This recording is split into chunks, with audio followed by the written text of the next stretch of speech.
구약성경 323면쯤에 있습니다.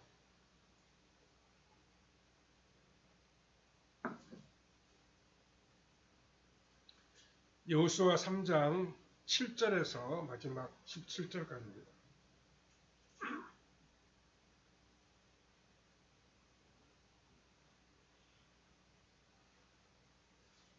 (323면쯤에) 있습니다.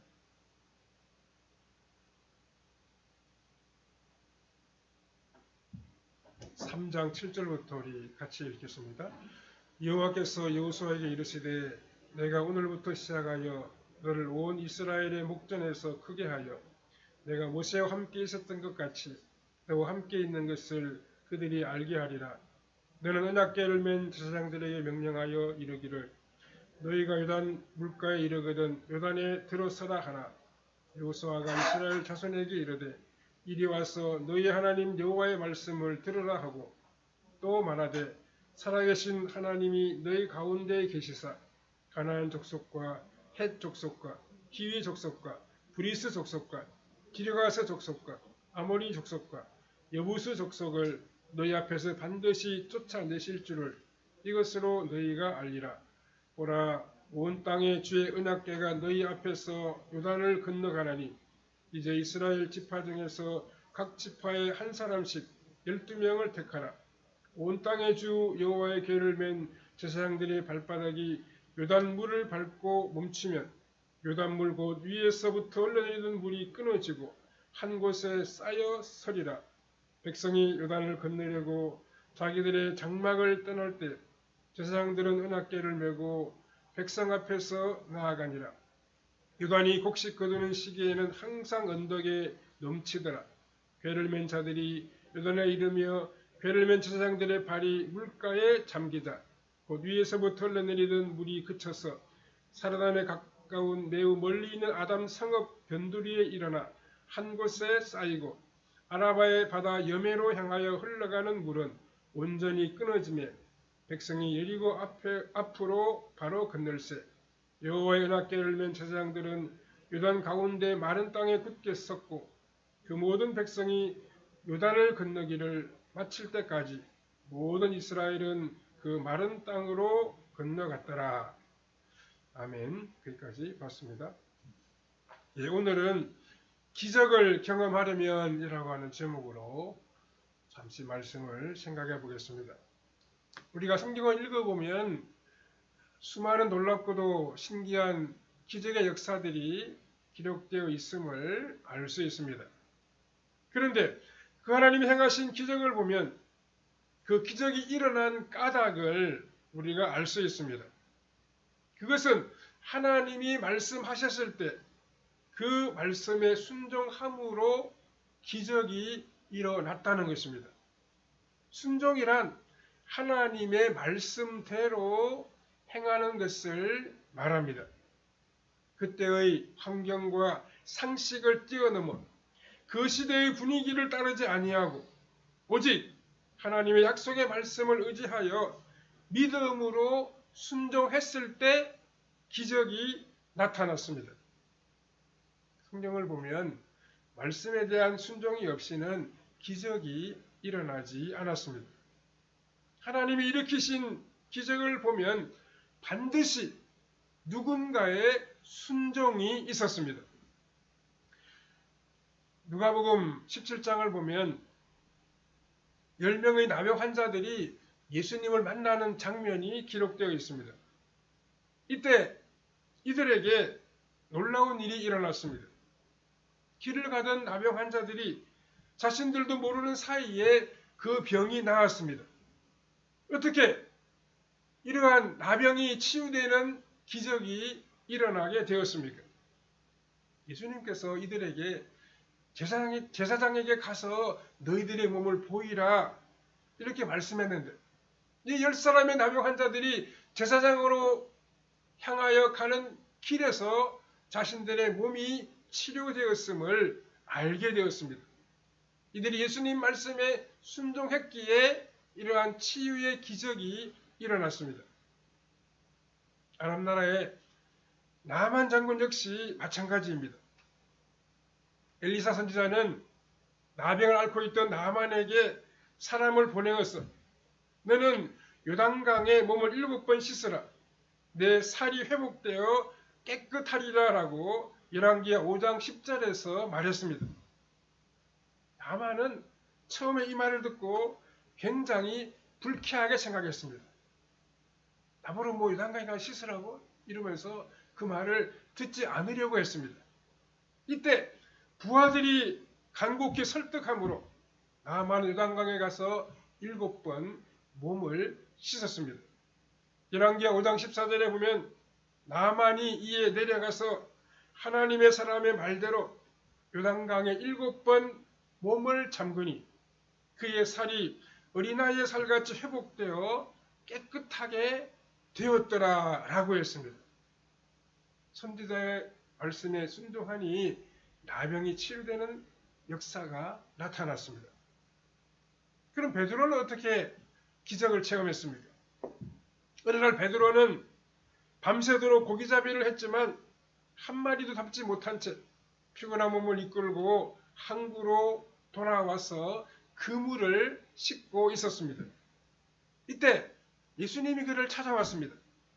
그리고 누가복음 5장 4절 후반부에서 깊은 데로 가서 그물을 내려 고기를 잡으라고 말씀하셨습니다. 베드로는 어떤 사람입니까? 베드로는 지금까지 그 갈릴리 호수에서 고기잡이를 하던 전문적인 어부였습니다. 예수님의 말씀은 자신의 어부로서의 경험과 지식에 의하면 도저히 받아들일 수 없는 명령이었습니다. 그 당시에 갈릴리 바다의 깊은 곳에는 물고기가 살지 않았다는 것입니다. 하지만 베드로는 결단했습니다. 그는 누가복음 5장 5절 후반부에서 말씀에 의지하여 내가 그물을 내리리이다 라고 말했습니다. 베드로는 오직 예수님의 말씀을 믿었습니다. 그 말씀을 의지했습니다. 순종함으로 깊은 데로 가서 그물을 던졌습니다. 그렇게 하자 어떤 일이 일어났습니까? 그물이 찢어질 정도로 많은 고기가 잡혔습니다. 누가복음 5장 6절에 보면 그렇게 하니 고기를 잡은 것이 심이 많아 그물이 찢어지는지라 라고 했습니다. 또 예수님께서 갈릴리 가나라고 하는 마을에 혼인잔치를 하는 집을 방문하신 적이 있었습니다. 그런데 그 집에서 손님 접대에 꼭 필요한 포도주가 떨어졌습니다. 아마 예상보다 손님이 너무 많이 온 것 같습니다. 이때 예수님의 어머니 마리아는 하인들에게 요한복음 2장 5절에서 너희에게 무슨 말씀을 하시든지 그대로 하라라고 이야기했습니다. 하인들은 예수님의 말씀대로 항아리에 물을 채우고 그 물을 떠서 연회장에게 갖다 주었습니다. 그렇게 했더니 물이 변하여 포도주가 되는 그런 기적이 일어났습니다. 요한복음 2장 9절에 보면 연회장은 물로 된 포도주를 맛보고도 어디서 났는지 알지 못하되 하인들은 알더라 라고 했습니다. 하인들의 순종으로 기적이 일어났습니다. 순종한 사람만이 알 수 있는 기적이었습니다. 아왕이 엘리야를 찾아서 죽이려고 할 때 하나님은 엘리야에게 요단강 앞 그리 시냇가에 숨을 것을 명하셨습니다. 그리고 까마귀들에게 명령하여 먹이겠다고 약속하셨습니다. 하나님은 분명하게 말씀하셨지만 그러한 약속을 믿고 실제로 행한다는 것은 쉬운 일이 아닙니다. 엘리야는 까마귀를 통하여 먹이시겠다는 하나님의 말씀이 상식적으로 납득이 되지 않았습니다. 그렇지만 그 약속의 말씀을 믿고 순종하여 그리 시냇가로 갔습니다. 열왕기하 17장 5절과 6절에 보면 그가 여호와의 말씀과 같이 곧 가서 요단 앞 그리 시냇가에 머물며 까마귀들이 아침에도 떡과 고기를 저녁에도 떡과 고기를 가져왔고 그가 시냇물을 마셨다라고 기록을 하고 있습니다. 여호와의 말씀과 같이라고 하는 말은 여호와의 말씀에 근거하여 움직였다는 뜻입니다. 어디로 가야 할지, 어디에 머물러야 할지를 결정하는 그 선택의 순간 하나님의 말씀을 따라서 행한 것입니다. 엘리야의 사역의 특징을 한마디로 말하면 말씀을 따라입니다.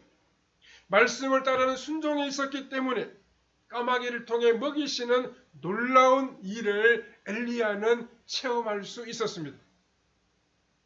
하지만 많은 사람들이 말씀에 대한 순종 없이 그저 막연한 바람으로 까마귀를 기다리고 있습니다. 하나님 아버지 까마귀를 통하여 먹이셨던 것처럼 저의 인생에도 까마귀의 기적이 일어나게 해주십시오. 이렇게 기도하는 사람들이 있습니다. 그런데 우리의 신앙생활에서 이 순서가 참 중요합니다. 기적이 먼저가 아닙니다. 말씀에 대한 순종이 먼저입니다. 하나님 말씀대로 살아가는 것이 우리 삶에 먼저 선행이 되어야 한다는 말씀입니다. 순종이 없이는 그 어떤 놀라운 일도 그 어떤 기적도 일어나지 않습니다. 우리는 하나님께서 행하시는 모든 기적에는 반드시 하나님의 말씀과 그 말씀에 대한 순종이 있었다는 사실을 잊지 말아야 합니다. 여호수아 3장에는 애굽을 떠나온 이스라엘 백성들이 이제 광야 40년을 다 보내고 가나안 땅을 눈앞에 두고 있는 그런 장면이 나옵니다. 이제 이 요단강만 건너면 하나님이 약속하신 그 가나안 땅에 진입할 수 있습니다. 이때 하나님은 요단강을 건너는 기적에 앞서서 이스라엘 백성들에게 한 번도 경험해보지 못한 길을 걷게 될 것이라고 말씀하셨습니다. 오늘 본문의 앞부분인 여호수아 3장 4절 후반부에 보면 그리하면 너희가 행할 길을 알리니 너희가 이전에 이 길을 지나보지 못하였음이니라 하니라 라고 했습니다. 출애굽한 이스라엘 백성들은 이제까지 경험한 적이 없었던 40년 광야의 생활을 지내왔습니다. 그런데 눈앞에 있는 요단강을 건너 가나안 땅에 들어가는 이 길 역시 과거에 지나가 보지 못한 그런 길이라고 말씀하십니다. 우리가 인생을 살아간다는 것은 한 번도 가보지 않았던 길을 걷는 것과 같습니다. 어떻게 보면 반복되는 삶의 연속인 것처럼 보이지만 정확하게 말하면 우리는 한 번도 경험해보지 못한 시간을 맞이하고 또 한 번도 가보지 못한 길을 가면서 우리의 한평생을 살아가고 있습니다. 그러므로 우리에게 주어진 시간과 상황이 늘 새롭기만 합니다. 그래서 누구를 또 어떤 문제를 만나게 될지 기대가 되지만 또 한편으로는 불안할 때도 있습니다. 그렇다면 하나님이 요단강을 건너는 기적에 앞서서 너희가 이전에 한 번도 지나보지 않은 길을 걷게 될 것이라고 새삼스럽게 말씀하고 있는 이유는 그 무엇이겠습니까? 앞으로의 인생길에 누군가의 도움이 필요하다는 이야기입니다. 너 혼자서는 이 길을 걸어갈 수 없다는 그런 의미이기도 합니다. 광야 40년 길을 불기둥과 구름기둥으로 인도하셨던 것처럼 요단강을 건너 가나안 땅에 들어간 이 길에도 하나님과의 동행이 꼭 필요하다는 것입니다. 하나님이 함께 주셔야 한다는 말씀입니다. 성령님의 인도를 따라 살아가야 한다는 말씀입니다.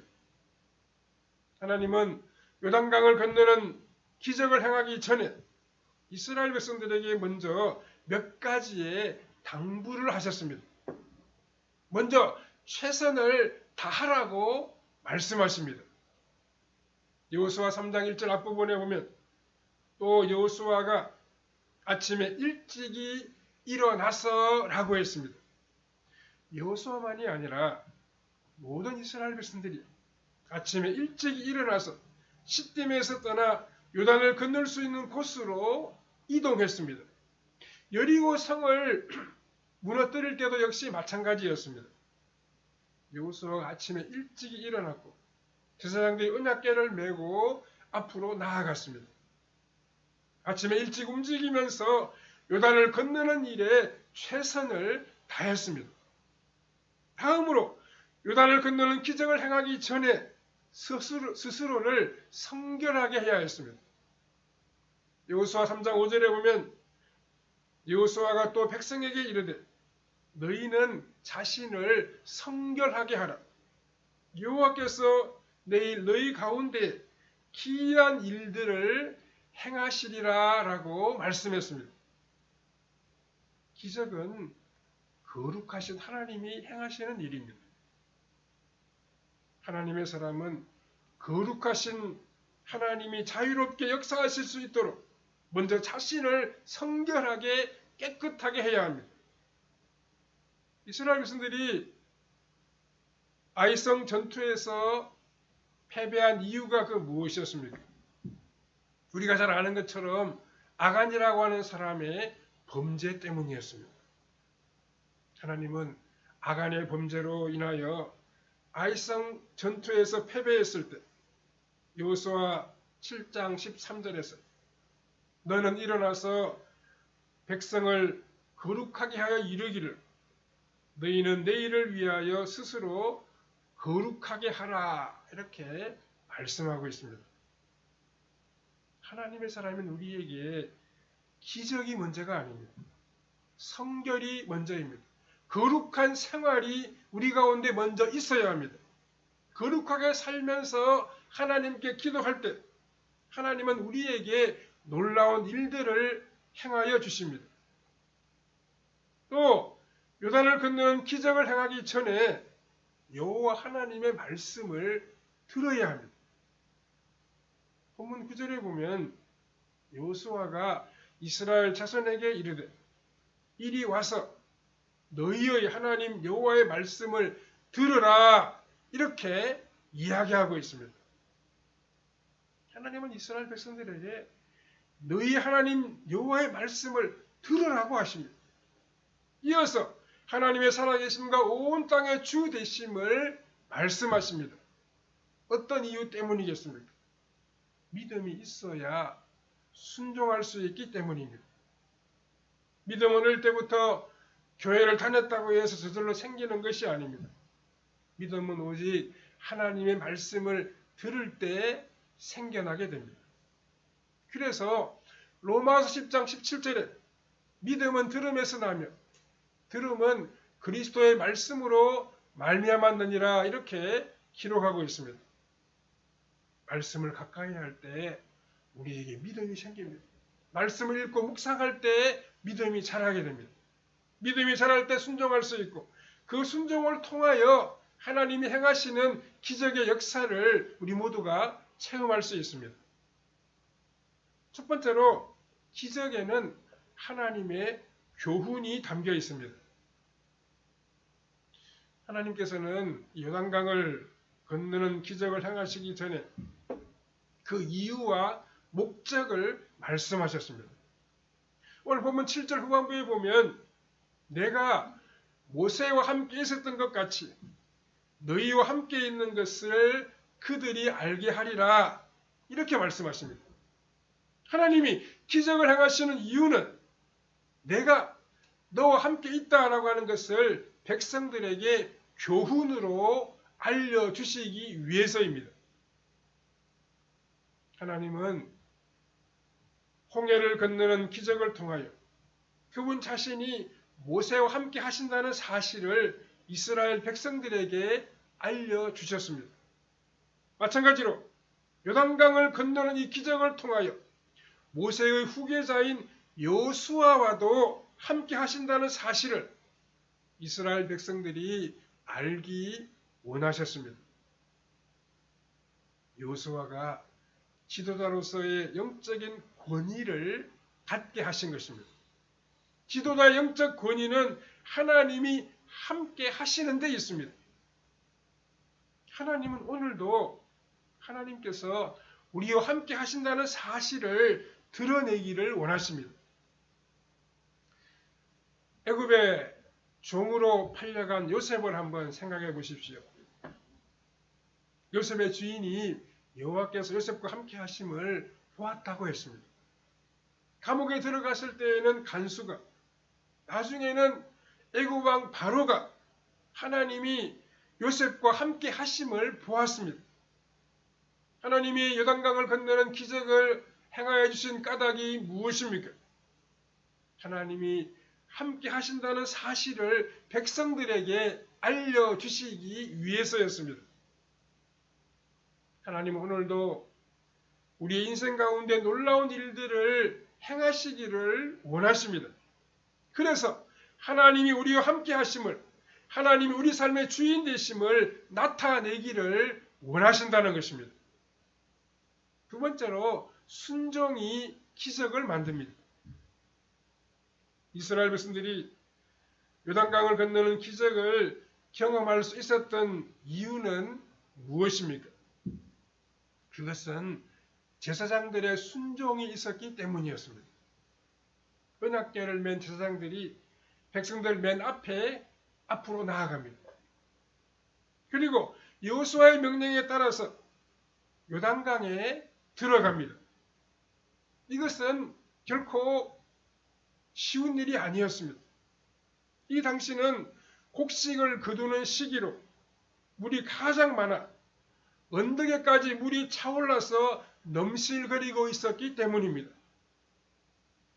본문 15절 앞부분에 보면 요단이 곡식 거두는 시기에는 항상 언덕에 넘치더라 이렇게 했습니다.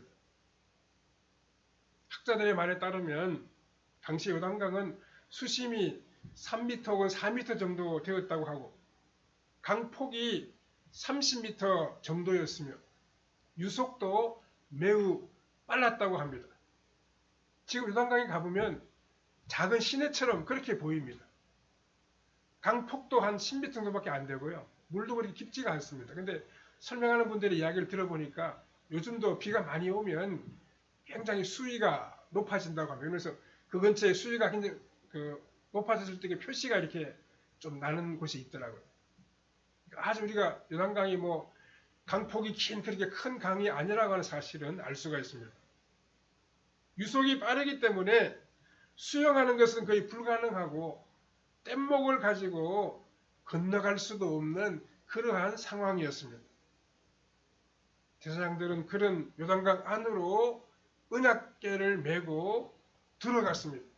물살이 이렇게 빠른데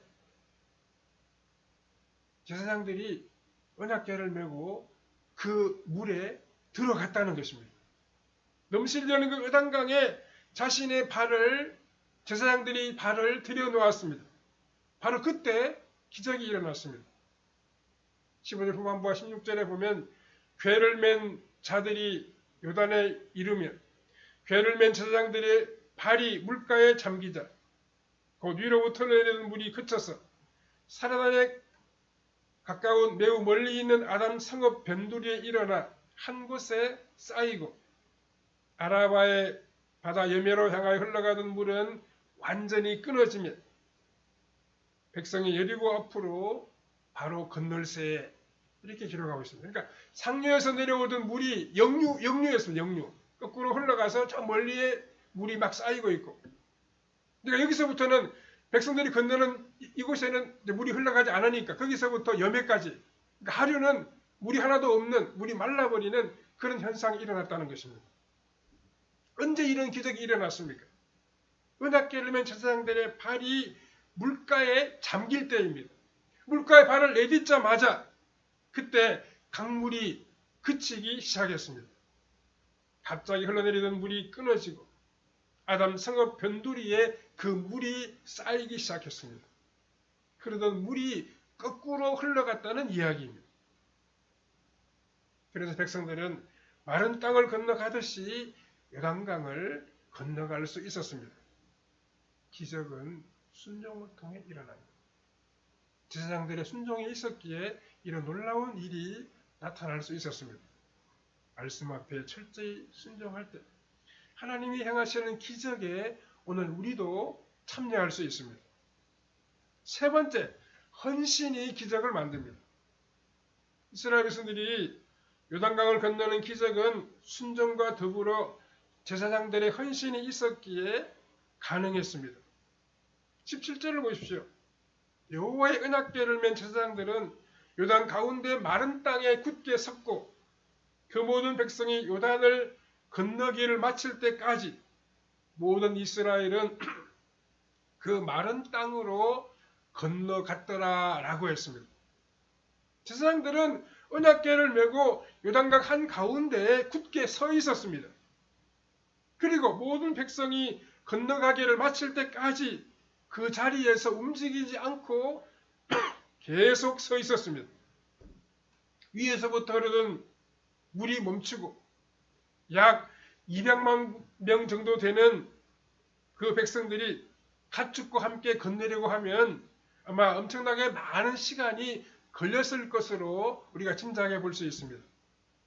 제사장들은 언약궤를 메고 점점 쌓여만 가는 그 흉령한 물결을 보면서도 조금도 흔들림이 없이 자리를 굳건히 지키고 서 있었습니다.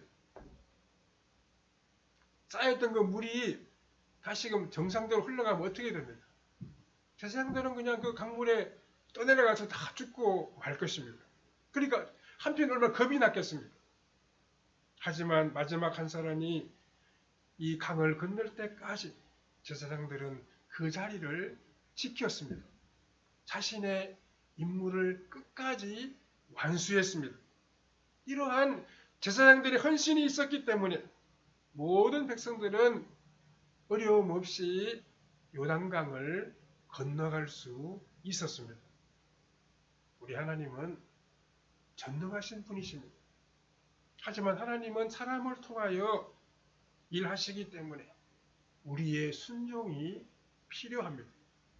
우리의 헌신이 필요합니다. 우리의 순종과 헌신은 하나님이 일으키시는 기적을 가져옵니다. 우리의 신앙생활이 순종과 헌신으로 이루어져야 됩니다. 말씀을 듣고 우리 은혜를 받고 우리도 주님을 위해서 무언가 움직이고 헌신하고 봉사할 때 하나님이 행하시는 은혜롭고도 복된 역사가 일어난다는 말씀입니다. 즐거운 순종과 기꺼이 행하는 헌신으로 우리를 위해 행하시는 하나님의 기적을 체험하는 성도님들의 삶이 다 되시기를 바랍니다. 전능하시고 자비로우신 하나님 은혜를 감사합니다. 오늘 이스라엘 백성들이 요단강을 건너는 이 사건을 통하여 우리에게 교훈해 주시고 말씀해 주시니 참 감사합니다. 우리도 하나님의 말씀 순종하게 하옵소서. 하나님 말씀하실 때 우리가 겸손히 듣게 하시고 그 말씀을 따라 행함으로 하나님이 행하시는 기적의 역사를 체험하는 우리의 신앙생활이 되게 하여 주시옵소서. 우리 제사장처럼 우리도 헌신하면서 우리에게 맡기신 사역을 충성스럽고 아름답게 감당함으로 하나님 보여주시는 은혜롭고도 놀라운 일을 경험하는 우리의 신앙생활이 다 되게 해주시기를 원하옵고 예수님의 거룩하신 이름으로 기도하옵나이다. 아멘. 네, 찬송가 321장